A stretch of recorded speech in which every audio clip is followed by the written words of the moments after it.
दोस्तों, स्वागत है आपका आज के एक न्यू टॉपिक के साथ। तो दोस्तों, आज के इस वीडियो में हम देखने वाले हैं इंपॉर्टेंट प्रोविजंस रिगार्डिंग और कुछ इंपॉर्टेंट पॉइंट्स पार्लियामेंट के बारे में कि कौन कौन उसके मेंबर हो सकते हैं, कौन सा प्रोविजन जो है वो गवर्न करता है इंडियन कॉन्स्टिट्यूशन का, कि कैसे उनको अपॉइंट किया जाएगा, क्या क्या उनके इंपॉर्टेंट फीचर्स होंगे और कितने बंदे जो है वो लोकसभा और राज्यसभा में चुने जाते हैं as a member of the parliament. तो दोस्तों, चैनल पर फर्स्ट टाइम आए हैं तो सब्सक्राइब करना ना भूलें ताकि इस तरह की वीडियोस भी आप तक भी पहुंच सके। पर आपको करना क्या है कि चैनल सब्सक्राइब कर ले जाएं ताकि इस तरह के इंटरेस्टिंग टॉपिक्स और जो इंपॉर्टेंट फैक्ट्स जो है आप तक भी पहुंच सके। तो आइए दोस्तों, आज से वीडियो स्टार्ट करते हैं और देखते हैं कुछ इंपॉर्टेंट टॉपिक्स।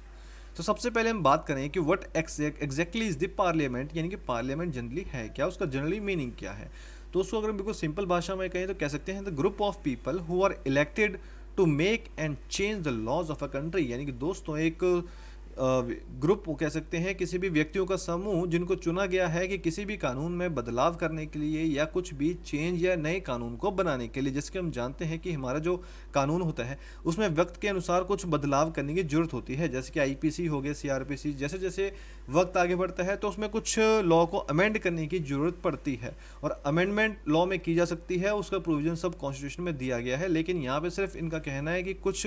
क्योंकि देखो दोस्तों, लॉ में चेंज को कौन कर सकता है,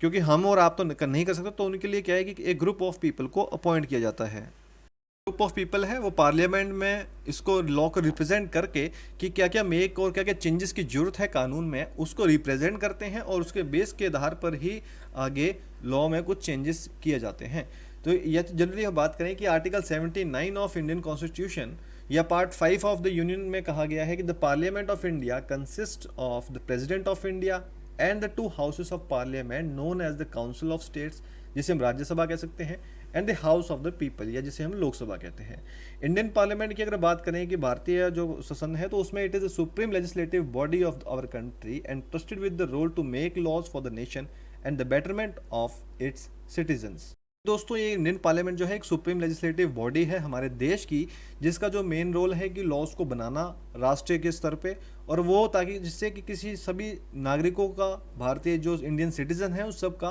फ़ायदा हो सके और in the betterment of its citizens. तो ये बेसिकली काम है पार्लियामेंट का, वो किसी भी लॉ को बना सकती है या उसमें कोई बदलाव कर सकती है पार्लियामेंट में पास करके। अब देखते हैं पार्लियामेंट्री सिस्टम कैसे होता है। तो जैसे कि हमने अभी आपसे शेयर किया कि आर्टिकल 79 में कहा गया है कि जो पार्लियामेंट है उसमें first of all president of India होंगे और उसके बाद टू हाउसेस होंगे ऑफ पार्लियामेंट के, यानी कि फर्स्ट जिसे हम कहते हैं council of states Rajya Sabha and the second is house of the people Lok Sabha. इसकी जो डिटेल्स में जो डिस्क्रिप्शन है वो दिया गया है article 79 of the constitution of India part 5 में, जिसमें द यूनियन का प्रोविजन दिया गया है।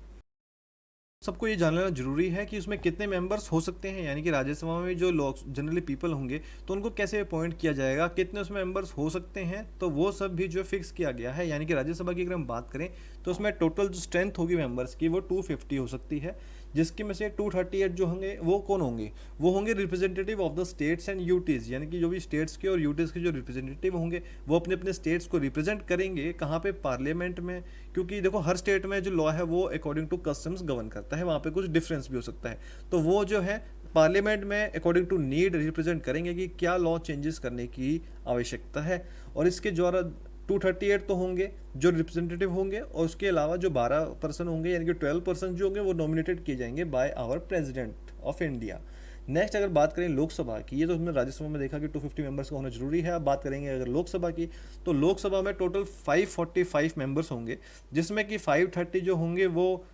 रिप्रेजेंटेटिव ऑफ पीपल होंगे, और सेकेंड जो होंगे दो बंदे जो 2% होंगे वो एंग्लो इंडियन रिप्रेजेंटेटिव होंगे, and other 13 are from the union territories. तो ये तो दोस्तों बेसिकली पीपल जो कि राज्यसभा और लोकसभा में अपॉइंट किए जाते हैं, क्योंकि देखा जैसे हमने देखा कि एक तो प्रेसिडेंट ऑफ इंडिया होना चाहिए and other to houses of parliament, Lok Sabha and Rajya Sabha. बात करते हैं इसके फंक्शंस के बारे में कि क्या क्या इनके काम होंगे, कार्यकाम कैसे संभाले जाएंगे, क्या क्या जो पार्लियामेंट का एक काम होता है। तो सबसे पहले इनका लेजिस्लेटिव फंक्शन होता है, यानी कि दोस्तों लेजिस्लेटिव फंक्शन हम कह सकते हैं द पार्लियामेंट लेजिस्लेट्स और make laws on all matters mention in the union and concurrent list, यानी कि दोस्तों जैसे हम जानते हैं क्योंकि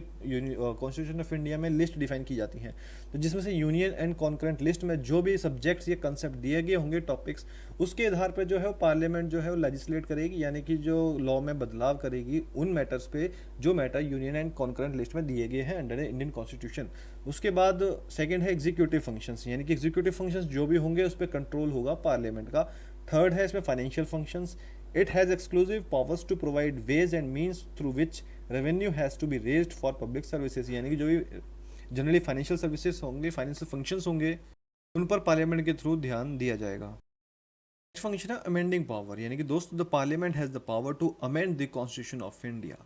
यानी कि दोस्तों जैसे हम जानते हैं कि article 368 of the constitution of India में बात की गई है अमेंडमेंट ऑफ द कॉन्स्टिट्यूशन, यानी कि क्या क्या प्रोविजंस को उसमें अमेंड किया जा सकता है और कैसे उसमें प्रोविजन होंगे, तो उसमें भी पार्लियामेंट के पास पावर है कि वो जो है किसी भी लॉ को या कॉन्स्टिट्यूशन को अमेंड करने की प्रोविजन रखती है। After that, we come to electoral functions. The parliament takes part in election of president and vice president, यानी कि जो भी प्रेसिडेंट और वाइस प्रेसिडेंट के इलेक्शंस होते हैं उसमें भी जो पार्लियामेंट है वो काफ़ी अपना महत्वपूर्ण रोल निभाती हैं। आफ्टर दैट जुडिशियल फंक्शन,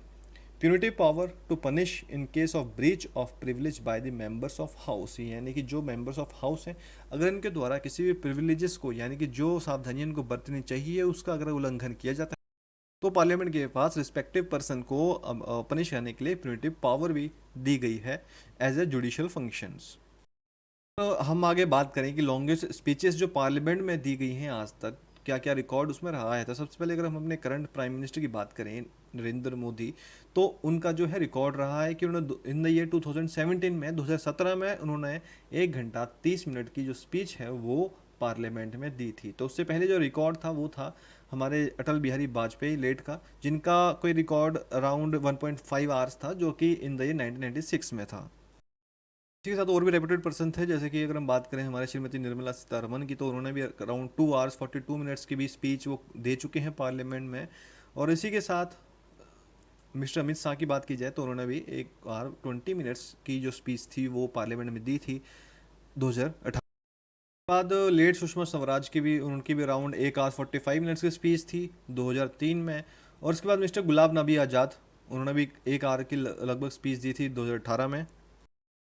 उसके रिगार्डिंग आप इंपॉर्टेंट फैक्ट्स कि आप जानते हैं कि the original constitution is preserved in the nitrogen chamber of the Indian parliament, यानी कि दोस्तों जो ओरिजिनल संविधान है, यानी कि बिल्कुल संविधान हाथ से लिखा गया है उसको रखा गया है नाइट्रोजन चैम्बर में इंडियन पार्लियामेंट में। यानी कि अगर हम शुरुआत में बात करें तो पहले क्या था इसका कि जो इसकी ओरिजिनल कॉपी थी तो उसको एक फिनेल क्लोथ होता है, यानी कि एक प्रकार का कोई कपड़ा होता है जिसमें उसको नेफ्थलिन की बॉल्स के अंदर स्टोर किया गया था। लेकिन इन द ईयर 1994 में इंडिया ने क्या किया कि जो अमेरिका का फॉर्मूला अपनाते हुए उसको जो ओरिजिनल कॉपी थी हाथ से लिखी गई उसको एक गैस चैम्बर में रखा गया, और कहाँ पे, जो लाइब्रेरी थी पार्लियामेंट हाउस की वहाँ पे उसको स्टोर करके रखा गया है सेफ तरीके से। मतलब ये जो प्रिंसिपल था जनरली फॉलो किया गया था अमेरिका से। तो दोस्तों ये था आज के जनरल टॉपिक्स का बिल्कुल सिंपल वीडियो के रिगार्डिंग कि भाई इंडियन पार्लियामेंट से जुड़े कुछ इंपॉर्टेंट पॉइंट्स की कि कैसे कैसे उनका प्रोविजन गवर्न करता है, कौन उसमें कंसिस्ट होने चाहिए according to article 79 of the constitution, जो कि कहता है कि वहाँ पे प्रेसिडेंट ऑफ इंडिया और साथ ही साथ 2 हाउस होने चाहिए जो कि लोकसभा और राज्यसभा।